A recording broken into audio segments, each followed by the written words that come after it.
একদিন চিরকুটে লিখলাম, আমি তোমাকে ভালোবাসি।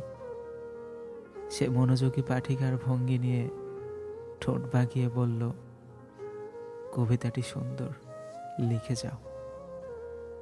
এক রাতে বুকে ব্যথা হলো খুব। আমি ডেকে বললাম, আমার বুকে অসুখ।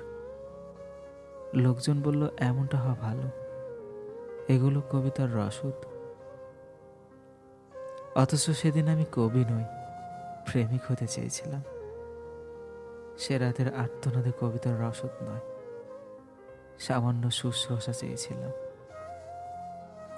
আমরা ভুলে যাই, কবিদেরও মন আছে, কবিতার বাইরেও কিছু কথা আছে।